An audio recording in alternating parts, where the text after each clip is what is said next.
Hello, everyone, and welcome to this week's episode of Mastering Dungeons. I'm your host, Shawn Merwin, here with with just such grace and dignity is my co-host Teos Abadia. Hey, Teos, I was overwhelmed. Yeah, no, it's nothing but, I mean, if there's one thing I was known for from high school on, it's grace and dignity. They were my two friends, Yep, Grace and Dignity. Super nice, really. Should yeah, have met yeah. them. They're fine people, fine people.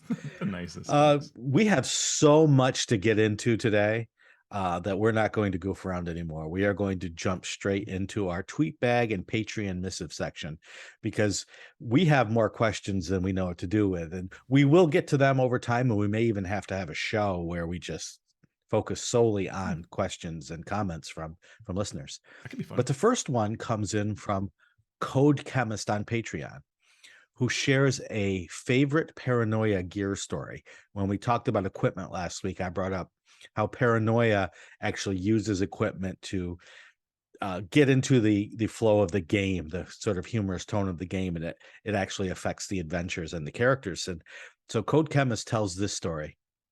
Our party went into R&D to pick up some test equipment.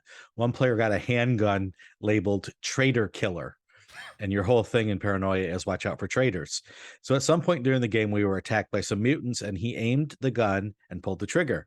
It turns out that the traitor killer was actually just a gun-shaped bomb that went off when you pulled the trigger.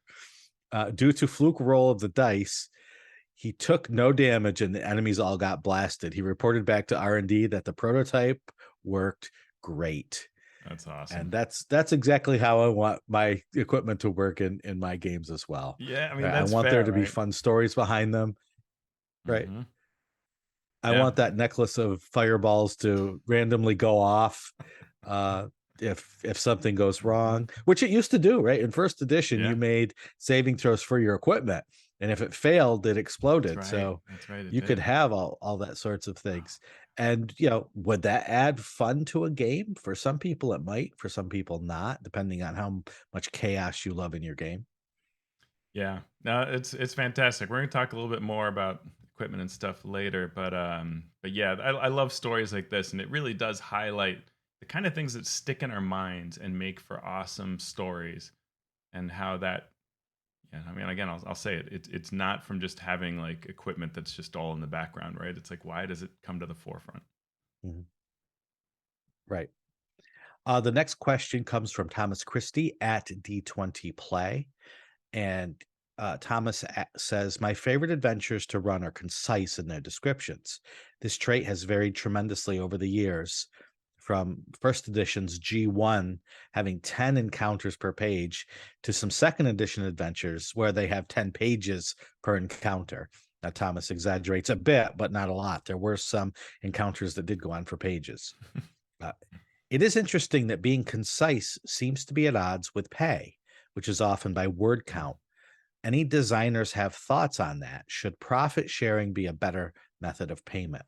Now, you're doing your series on, you know, making a career Success in as a RPGs, freelancer. So yeah. I want to let you exactly. I'm going to let you take this question. Well, I think there's two parts to this. One is that sort of the concept of why our adventures no longer concise in the way that, say, Against the Giants are. Like, why don't we have like a classic adventure anymore be 15 pages long, as some of these older adventures are? And that's because we back then would provide a DM with just the barest of information, and you would take that and extrapolate an experience out of it. And on one hand, that could often be super, super awesome, right? It'd be like the coolest thing ever what your DM did with this. And I've shared in the past, there's a Spycraft adventure where we did a racing scene, racing against the villain. We broke into the apartment in the hotel. We did all like 5 things, right? It was an hour and a half for this scene. And later, I got to see the adventure. It's like a paragraph and a half that tells you that the villain is staying in this hotel and likes to race cars. And that's the kind of experiences that a lot of games work with and that old D&D used to. But as we wanted to make the experience more reliable, we decided, let's flesh this out. Let's make sure that a DM knows exactly what's going on here and what should happen. And so there's a race scene mechanics, and there's how to break into the hotel room, and there's the person's itinerary, and all this stuff is spelled out for you to try to make for a more consistent play experience. So flip side of that is the whole idea of this word count piece. And what I will say is that there have been projects where someone said to me, hey, this section has to be X thousand words. And I thought to myself, I think for the pacing of the adventure, it should be less than that, right? And a few times where I think it should be more than that. But it is the job. And the reason it's the job is because what the company is often doing, especially at the more pro levels, like a wizard's level, somebody who's really planning through things, they've got a page count for those books. The books will be printed. The layout matters. It's not only PDF or primary PDF. And so you really need these sections with a certain number of art pieces and a certain number of words so that it all fills the page and works correctly. So you need to hit that word count. And so then your job becomes, well, I must make the experience be that many words. I've got to flesh that out and hit that goal, even if in my mind the adventure section should be shorter or the piece that I'm writing should be shorter. But I think also well, I don't think that what ends up happening is that because someone says to you, hey, write X words, or that you're getting paid by the word, that you are making bad content, which sometimes people have said, right? That you'll write more words to get paid more or anything like that. I think that you are almost always trying to, I mean, I don't know a case where someone hasn't been trying to write the best they can. And often that means concise, good, tight language, even if the style is bigger. If that makes sense. Yeah. What do you think, Shawn? Yeah, two thoughts on this. Well, probably more than two once I get going, but yeah, I've been in situations where I've been as the freelancer needing to write 10,000 words. And so I will start and I will think I'm never going to get to 10,000 words. So I'm going to take a few more descriptions in there, throw some other things in that might be useful. And then by the time I get to the end of the project, I'm at 15,000 words and I'm cutting out all those words that I thought I might need to get to 10,000. Because I want the text to do exactly what the consumer needs and what the person I'm writing for needs. As a lead designer, when I'm working with freelancers, I will give them a word count that I think fits exactly what the goal of their section or their pages need. But I will tell my writers, rather than just try to fill this space up, here's what I want the section to do. Do it in the amount of words you need. If you're under, write under. We can find more words to put. We can add new spells. We can add another town to write about. We can do all those things. If you need to write more, as long as it's doing the goal of what your writing is supposed to be hitting. And we can move that around. And that's even knowing how long the book needs to be, how many pages. If you're creating spell cards, if you're creating power cards to go along with a Kickstarter, then you're going to have space issues. So it's important that as a freelancer, you write to the word count that you're asked, unless you get special dispensation not to. Right. In terms of getting paid, royalties versus word rate, it depends. I've written something where I would have gotten $500 for it, and because it was royalties instead, I got $10,000 in the long run. I've written things where I would have gotten $250 if I had done it by word count, and because of royalties, I made about $30. Yeah. So that there's no way of knowing. And it But depends as a by the freelancer, company. you just need to. Oh, for sure. Yeah. Yep. Pelgrane So Press I shared don't a know if thing. we answered. I'll Oh, just say that yeah, go Pelgrane ahead. Press shared something. This was a while back when word rates were being discussed in Ian World, but they shared that they often, or a couple times, have offered someone, hey, do you want royalties instead of a word rate?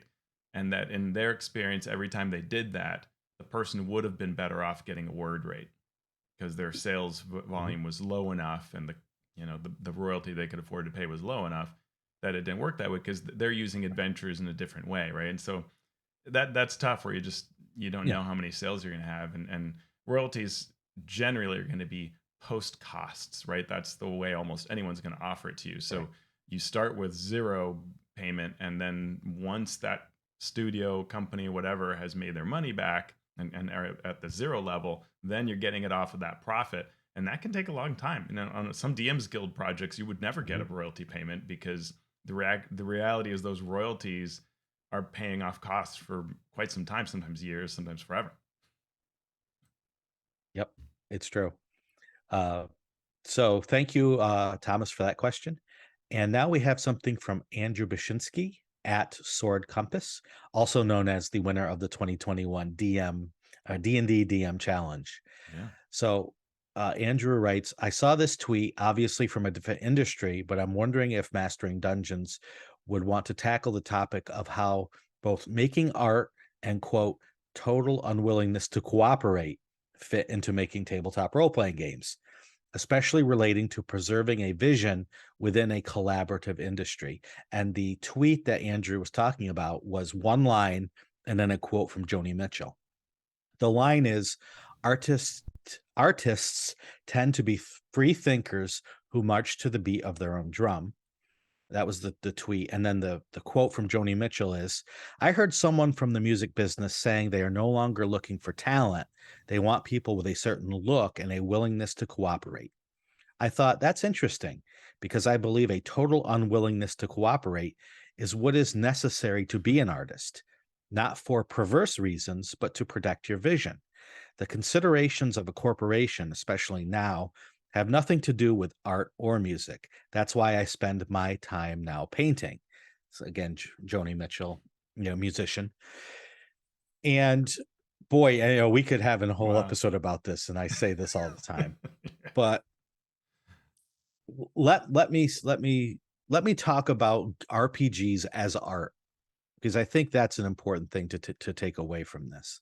Right? Obviously, every type of art is different, but art, we need to define what art is before we can answer many of these questions.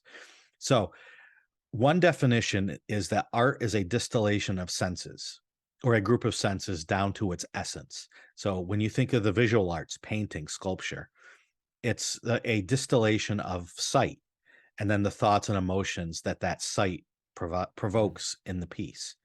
For music, it's sound. For perfume, it's smell. For food, it might be taste, it might be presentation, it might be texture, all of those things. So if that is the definition of art in this case, then what are games? Well, I contend that games are a distillation of living life as an art. So what do I mean by that? How do we go about our day? We perform tasks, either ones we set in front of ourselves or others, generally in the pursuit of some goal. The goal could be work related, it could be relaxation related, but it's, I want to do this, and these are the steps I need to take. What games do is they replicate that pursuit of goals by narrowing down the scope to a confined set of rules and goals and tools to reach those goals. So it's playing a game is like living life, only rather than this big amalgamous, how am I going to get through my day? It's, we're trying to get the most points, or we are trying to build the tallest tower, or we are trying to do something. And these are the tools and these are the rules that we have to use. So if that is what tabletop role-playing games are, role-playing games expand the definition of what games are, because a role-playing game is much more complicated than rock, paper, scissors, or Monopoly, or any of those board games that we might know. So the same people playing the same game may be working toward different goals, even though they're using the same tools in the same game. So I'm playing a game where Beth's goal in this role-playing game is to save the village from the rampaging elf army. Stephanie's goal is to gain 1,000 more experience points so she can get to level 5 and be able to cast Fireball soon, right? It's the same game, same piece of art, but there's different things involved. So to get back to Andrew's question, this unity of vision versus making a team-built product goes back to that question of what is the goal of the art? Mm-hmm. Can you make art by yourself? Absolutely. Is it better than art that's made by a group? Sometimes yes, sometimes no. It depends on how you, as the artist, are meeting the goal of that art. Uh, the idea that artists are some sort of mystical beings that channel a different right into a different realm is a fallacy that has been disproven. There was a book, I can't remember the title. It was like the the insanity fallacy of artists or something. Like, in Uh-huh. order to make Right. great art, you have to see the world differently. It does Mhm. it help to see the world differently to show somebody something new? It can, but that doesn't mean that you necessarily then have the tools to create it Right. if you are inhibited in some way in that form of expression. Yeah. That's all I I got. To me, well, and that's a lot. That's great. I love it. To me, this is an interesting question in our area because the very act of play is art and can be rebellion, right? So we are dreaming collectively at the table a different world where we are heroes or scoundrels or whatever, right? We are literally play acting, which is, acting is also art, right? And we're doing that at the table with the material that someone wrote.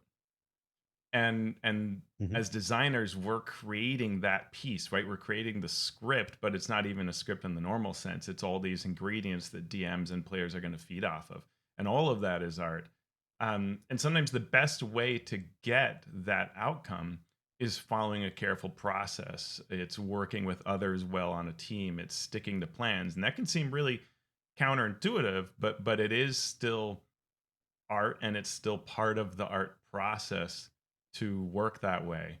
And I totally get where this quote and Joni Mitchell is coming from, right? And that subversion as art, or as an ingredient of art, I think it is what makes art awesome many times, right? It's that breadth of what art can be, and corporate art can be very fun, as we can see with any number of overproduced, overarranged, engineered songs that are just made to be a hit, right? And there are those people who, time after time, have been able to do that very successfully. But then there are those things that come out of nowhere that just explode on scenes, and they do that because they are so subversive and different. So, but both things can be incredibly pleasing, right? And it's all still a different type of art. Yeah. Yeah, I love that idea of the subversive nature of art because it is. But with role-playing games, when you create them, you're creating them in a way that you, as Teos said, you're trying to help someone else create art. Yeah, and be subversive. And it's hard to be yeah, it's hard to be subversive while at the same time trying to show someone how to do the thing that you want them to Mhm. do, which is sort of the opposite of Right. being subversive. It's right. But It's we being but we do see that, instructive. right? It's I mean, being constructive. adventures do things like, uh, they both prop up and tear up the establishment, right? And you get to choose as designer Oh, which of sure. those you're enabling, right? And so you can prop up the Mhm. apparatus or dismantle it as part of your adventure, and that's a choice you get to make. But Right. but I don't think that takes you away from, that you use a four-step process to design adventures, or that you work well with others, or that when a company hires you, Right. you do what they say, right? Like that does, to me, does not erode from the art. Right. Great question. Love it. And you know, yeah, yeah, and this I want to say one more thing. This Mhm. idea of subversion is fascinating because role playing games have always been subversive. As their role in Mhm. society, from D&D in 1974 uh, through to today. It's not the mainstream. Mhm. It has never been the mainstream. Even as it becomes more mainstream, it's still, outside the realm of understanding of most people in the societies across the globe. Mhm. They Yeah. may have heard of D&D and they may have laughed about it as it was joked about on some sitcom that they watched, Right. but it's still not something that they understand. It's sort of creating your own fun, creating your own entertainment, as opposed to sitting back and being entertained is has always, I think, been subversive since we've gotten into this mass media part of our humanity, where the television, the radio, plays have Yeah. always sort of been how people are entertained as opposed to making their own. Well, Eh, our next I don't question know. sort of hits on that subversive versus pop question a bit. Shall I go with it? You want to read it? Yeah. So Falcon Sure. Neil on Patreon asks a question. D&D's audience contains everything from 40-year-old veteran grognard optimizers to newbie norms who think gaming is Monday Night Football. If Shawn and Teos were project leads doing the next generation D&D, how would you approach that difference? Would the approach change if executives gave maximize the number of players as opposed to maximize this year's revenue? What do you think? Well, I think that there's a piece in this question that really says, hey, like this choice that executives gave you, make money now or make or bring in more players, and I think that what we're starting to see and have for some time is 50% of all players are new. So you're actually maximizing both this year's revenue and future years when you focus on new players. And further, something we try to say often is D&D is an unusual role playing game, perhaps the only one where they are tasked not with, you could argue primarily they're not tasked with making a great game. They are tasked with being a Mhm, brand that catapults other properties to greatness, right? The way that Marvel is mhm. not about comic books as its primary piece, right? And so D&D as a brand and Right. not just a game wants to establish as many touch points with as many new people as possible. So it is actually far, far less important whether the 40-year veteran is brought into the game. That's really a tiny bit, but you can do so quite easily. Actually, right? You can throw a little bit of nostalgia, and those people will be largely pleased. And I mean, and I count myself in that group, right? Like, you release a Dark Sun setting, I'm going to be super excited. You're excited. You release Spelljammer, I'm going to be super excited. It doesn't have to be what I had back then. It'll please me, and it can still be something that really on ramps new players. And I think to me, what I would love to see and what I think D&D should be doing is more and more looking at how do you make that game super approachable, right? And we're sort of seeing the Mhm. opposite so far in the playtest, where when we've talked about this, right? More features, feats, more choices, making it harder than just saying, I want to be an elf fighter, you know, and that should be a Yeah. 5 minute done. And I want to play the game, right? And instead, it's this super media experience. Well, that makes it harder and harder. And the more that you have to think about bonuses and what you're doing and all these toggling these switches of math, well, that's going to bog down that acceptance. So I would absolutely not design for that. Yeah. Exactly. You can always add content to a game. It's very, very hard to take content away from a game Mhm. once it's there. If it's in the book, people are going to want to try to use it. And if it's very complicated, they are still going to want to try to use it. So Yeah. making a game that, as Teo said, that's approachable and that captures the imagination of what makes role-playing games in this sort of self-created entertainment work is is super valuable. You can make more books later and add those things that very technically adept and technically minded and detail oriented players want to build, the best mousetrap ever with their character and do all Yeah. the Yeah. minute things that they love. You can do that with more books, but you can't take that out of the game once it's there and already turned off a section of your potential fan base, potential player base by including it. The funny thing is, we also have a hobby that's so old that almost anything you come up with has a basis, right? So, like when we were talking about, well, what if your level one really felt almost like a level zero and was super easy and didn't have feats and really just took minutes to make? And then your level two was sort of a little bit more, Mhm. and your level three was really your meaty, true level that felt more like what first level does. And then I was thinking to myself, well, Dark Sun, you started at third level. Like, there's always something in Mhm. nostalgia that actually goes back to whatever new thing you'd come up with, and it was, you're like, what? You're gonna tell me to start at third level because I'm an experienced player? And it's like, well, that's what we did with Dark Sun. You certainly could. Like, Yeah. it's not that weird an idea once you really think about it. Yeah. So, I mean, I think Teos and I agree that, on that approach. What approach would we take? We take what's the essence of D&D?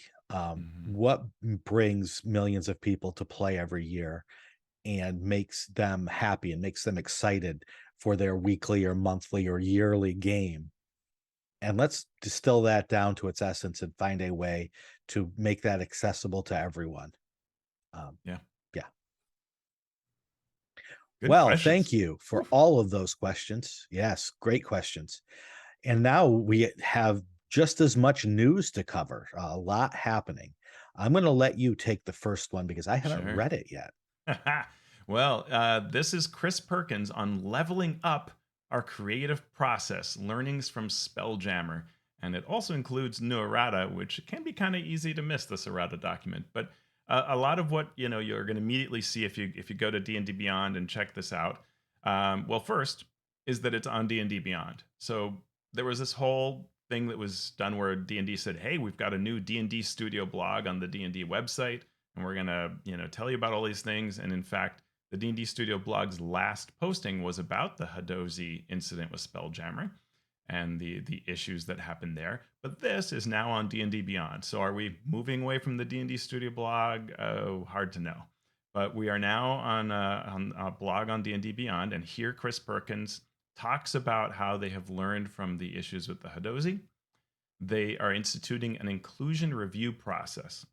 Every word, illustration, and map must be reviewed by multiple outside cultural consultants prior to publication.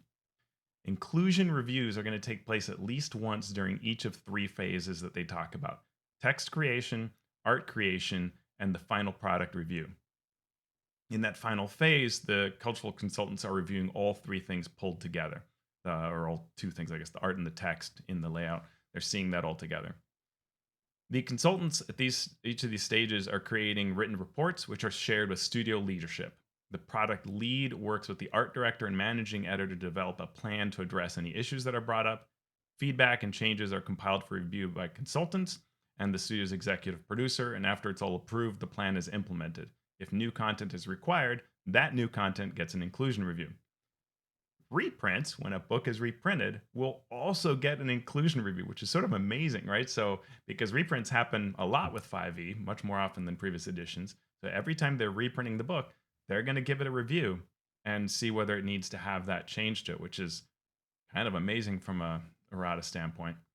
Um, so, maybe I'll pause there and then we can talk about the errata document a little bit after that. But what do you think, Shawn? I think that it's a good plan. I think that as a publisher with deadlines and with all the absolute chaos that goes into creating a D&D RPG or really any book, that it's going to take a lot of firm guidance to stick with this process. Yeah. But if they want to avoid the issues that they've had in the past, that it's at least it's a good plan. Let's see how that plan gets executed. Yeah, I mean, this is a lot to do. This is Mhm. substantial. This is beyond what you would expect any company today is doing by far. And now I was talking about this with some friends that your small company doesn't necessarily need this kind of review, right? Because a small company, or if you're an individual, well, it's like one or two people who are working on a product. And when they make a change, they can discuss things. But reading this blog, one of the things is you and I had sort of on a previous show said, I bet what happened was someone started putting this into layout and said, "Ooh, the Hadozi, there's too much white space here. Somebody give me 3 paragraphs." And lead writer gives 3 paragraphs that don't go through any of the review steps, and you end up with a problematic product, right? That happens in the largest companies almost only, I want to say, right? But you have to have a lot of people involved for that Mhm. kind of thing to happen. So Wizards really is kind of the company that needs to put this into place, but it is big. I mean, this is a lot of work to do all these steps, and it certainly has to increase their timeline significantly to go through all these steps. So yeah, me too. I'm really curious to see how this will go over time. I'm glad they're doing it for sure, right? But it's a lot, and it sort of to me makes me think about in fourth edition there was a whole department that did editorial review and development, and there really were Mhm. line developers and editors at various stages, and that got sort of reduced. And so I'm glad that this is existing Mhm. from the uh, inclusion review, sensitivity review process. But I sort of feel like Wizards should have that developmental studio back, that original editing approach, because I think this is somewhat symptomatic of that, and would also lead to higher quality products. So. Mhm. I can't argue with any of that. So what about the errata itself? Well, it's a lot. It's sort of surprising, and it covers all sorts of things. So if you go to the blog, there'll be a link somewhere in there that you can click on, and that takes you to a file that is on the D&D Beyond website, and it's a substantial amount of changes. Like it's things like monsters changed CR. Like an example of something is like there's a monster that had one skill proficiency and it changes to another. To which I want to go like, really? Did this Mm. matter? Did we really need to fix what skill proficiency it had? And then there are things that I think folks, there'll be some discussion around, which I think is always healthy around things like there's the word blinding, I think, is in one of the attack powers for a monster, and that goes away, and it's now like flashing brilliant light, or I forget what it is, but something that doesn't say the word blind in it, even though in effect what it's doing is removing Hmm. your ability to see, right? you know that's an interesting topic to think about, and I found myself spending some time thinking about it this weekend.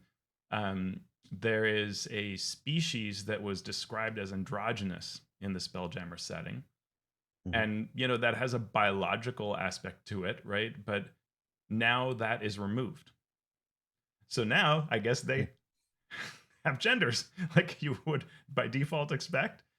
And I'm like, "Oh, I don't know how I feel about that, right?" But maybe this is the kind of thing that'll get flagged more and more. And we're, I think it's going to be good, in that the industry, I think, will benefit from thinking through these kinds of changes, and Mhm. yeah, it's going to be an active learning process, right? Of these kind of things they're doing. To me, this is too much errata. Um, Mhm. Overall, like just too many changes. I don't think a product should change this much between its first few months, but we'll see. Yeah. Well, it's good to know what the process is, and we will keep an eye on that. Dragonlance has confirmed that it will be available for the DMs Guild starting on December 6th. So, you creators out there who create things on the DMs Guild, December 6th is your deadline to, not deadline to end, but deadline to start putting things up. In other Dragonlance news, there was a video from the Wizards team that covered how there would be many dragons or different types of dragons in the adventure. Dragonelles are given as an example of mounts that will be used by foes. There will be battlefields with dragons, draconians, dragonelles, and more. And the battlefield encounters are trying to capture the unpredictability of war, but also focus on the role that the characters play within those battles. Any thoughts on that? It all sounds really fun. I'm excited to see this. Very excited. Yep. So there is a YouTube video talking about all of this that is linked in our show notes. Yeah. I haven't played the Neverwinter MMO in a while, but it has released a new Underdark expansion that revises the Drow. Tell me about this, Teos. Yeah, so North Dark Reaches just came out last week, and it focuses on the Underdark, on Drow, on Myconids. It's gorgeous, really. I mean, unbelievable. I'm gonna have to stream some of it because I think it really is just great fuel for any DM that wants to do an Underdark world. I mean, there's just these towering mushrooms and just incredible underground landscapes. Really beautiful. And this storyline, as actually many, at least three previous major Neverwinter stories have done, is focusing on Drow. And an interview on Game Rant discusses how the team worked to revise the portrayal of Drow. how they worked with Wizards of the Coast and with Bob and Gino Salvatore to treat them more like people. This is quote, more like people and less like an evil race that is irredeemable and are easy to kill. Because the Drow are just as nuanced as people as any other race in the Forgotten Realms, and it's important to represent that properly. I feel like they've finally really broken out of that and really gotten to a cool place where it feels like a fantasy all of its own as opposed to the story of a few specific Drow. It feels like the Drow are a huge, sprawling world filled with just as much diversity, chaos, and beauty as the rest. And what I've seen so far in the game really looks at um, the concept of Drow that follow Lolth versus Drow that do not, and how they are warring in the Underdark. And that reinforces what we'd seen a long time ago on the studio blog, where Jeremy Crawford was talking about this change to the idea that not all Drow follow Lolth.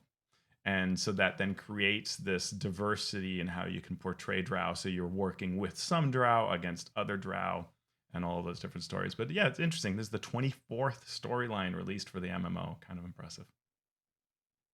Wow. That's a lot. I didn't know there were that many I know. releases. But now for something completely different, the Monty Python role-playing game Kickstarter. There are only 3 days left as of this recording, so it will be over right about time that this show is dropping. It's currently at $1.7 million out of a $200,000 goal. So it has reached its target market for sure. This is how it is described in the Kickstarter. Monty Python's co-curricular medieval reenactment program is a rigorous course of study intended only for serious students of English history.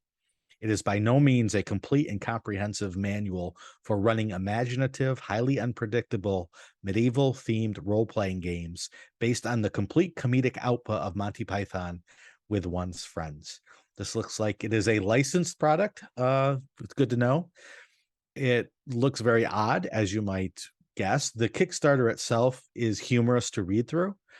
I have backed it at a physical level, which I rarely do with Kickstarters, because I want the 10 custom dice that include the D4, the D6, the D8, the D10, the D12, the D14, the D16, the D18, the D20, and the dreaded D30, all of which are used in the game. Again, that will be available on Kickstarter only for the next 3 days. So if you are listening to this on Thursday when the show drops, you're going to want to check it out very quickly. Or on the backer kit or whatever post thing they do. But yeah, I'm just looking at, I tried not to look at this because I didn't want to spend money on it, but now you've made me look at it. And the coconut dice roller that you can, do together. Mm-hmm. Wow, that's tempting. Yep.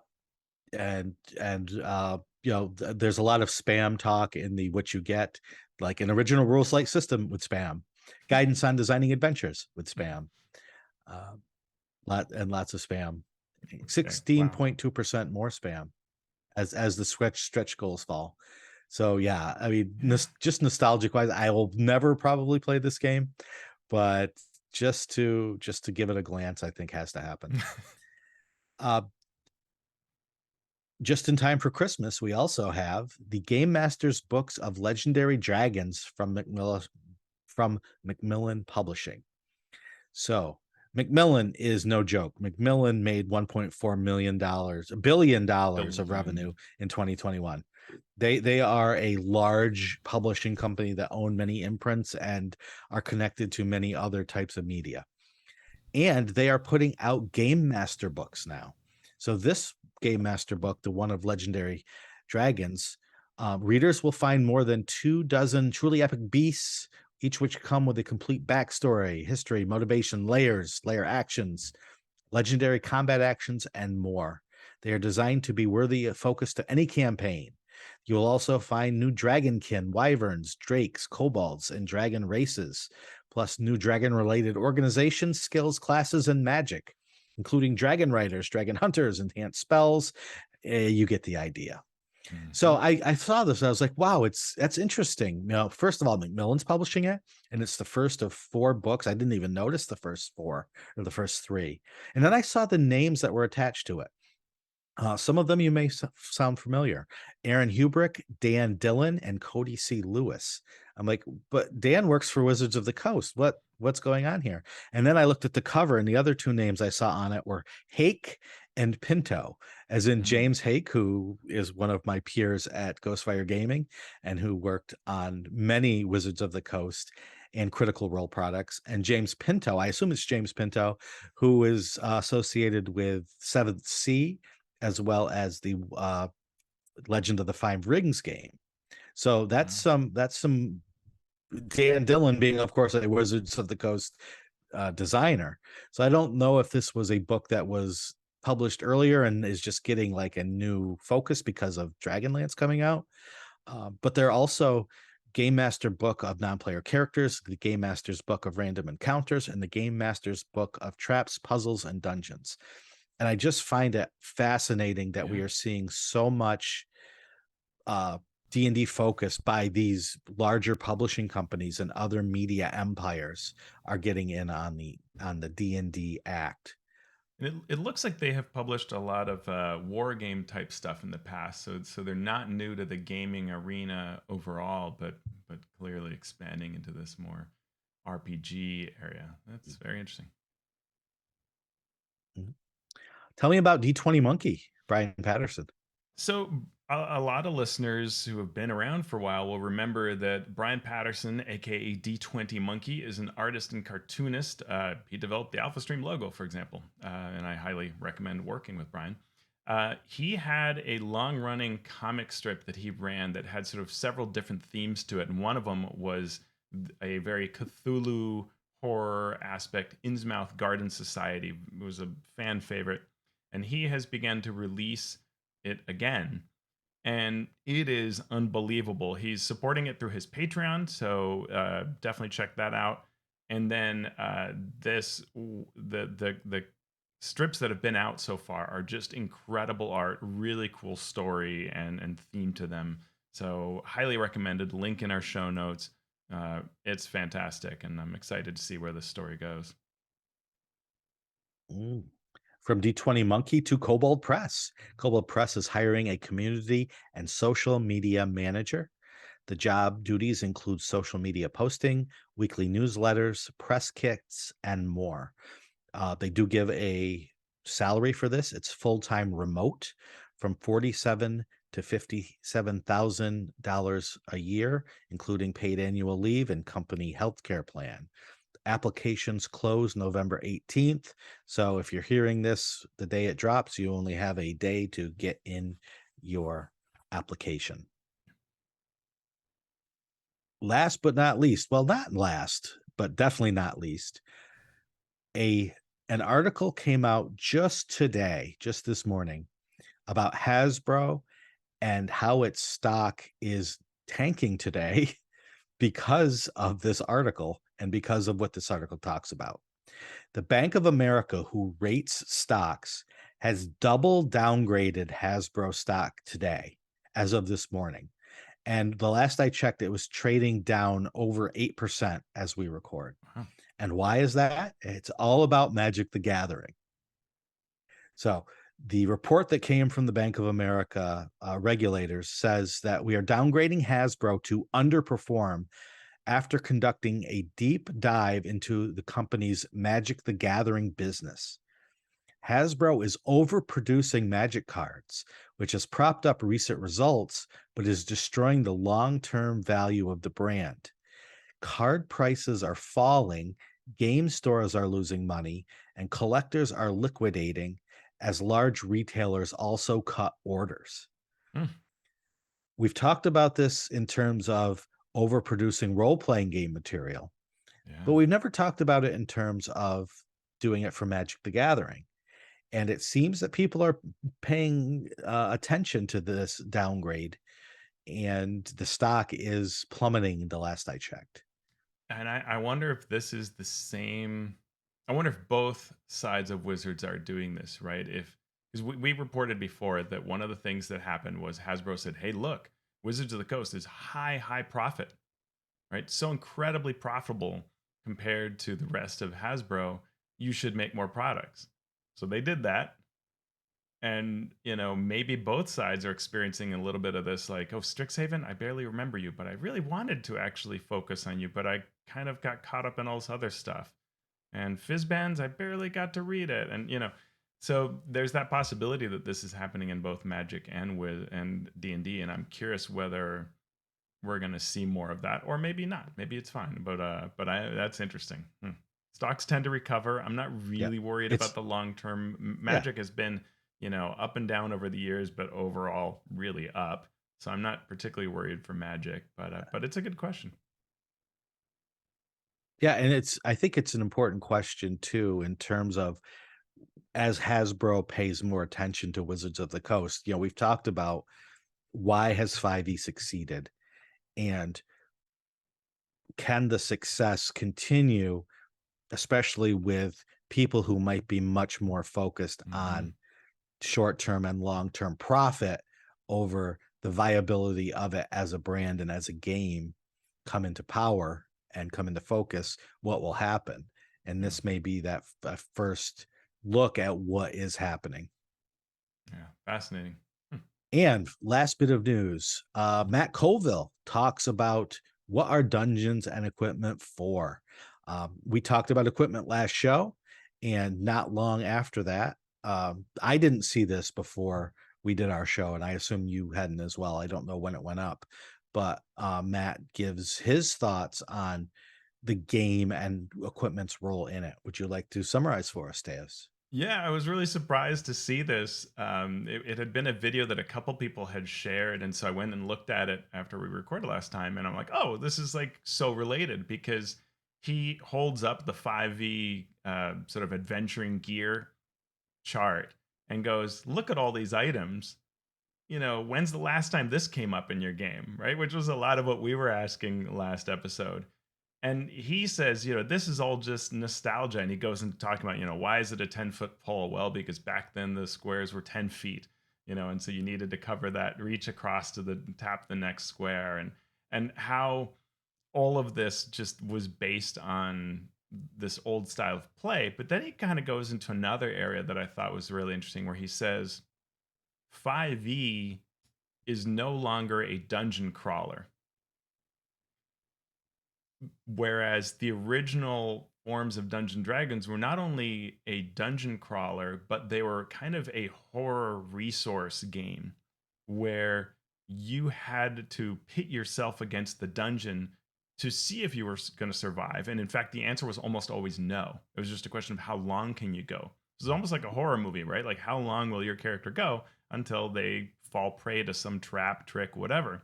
The world isn't fair, and so you're using all this equipment to do things. So he talks about like the mirror. You would look around a corner so that your head wouldn't get shot off. Mhm. you know? And you'd also use it for Medusa, as we Right. talked about. um, and all of these things mattered from that sort of eke out a victory at all, at any in any way possible. Snap victory out of the jaws of defeat. And then he kind of further says that D&D these days is not actually, not only is it not a dungeon crawler, but it's not any type of game, is the way he puts it.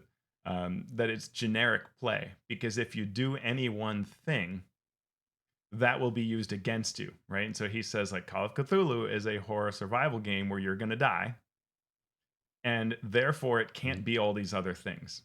And D&D does not want to offer you so much of that then it can't be the other things. It wants to be all the things, and so it Mhm. has to be this sort of generic middle spot. I thought that was super, super interesting analysis, and I don't entirely agree complete with the generic piece. Like he was saying, it's not a high fantasy game, right? And Mhm. but I agree more than I disagree. Let's say. I don't know what you think about all that. Right. It's become more of a storytelling game. It's become more Hmm. of a character story driven game Yeah, to its benefit and its detriment. Um, yeah, I character think and it's safe group, to say. But right? Like it's what the group, right. the story of the group, the story of the adventuring company, the party, right? Yep. Yeah, Yeah. And has been for since third edition at least, I would yeah, say. yeah. Um, so And anyway, even, and I think he says this a bit too, that's that there good. is that aspect, or maybe it came up in the comments. There is that aspect that it is a personal character definition kind of game, right? Like it's about the choices you're Mhm. making for your build. Like a lot of that is also very powerful as well.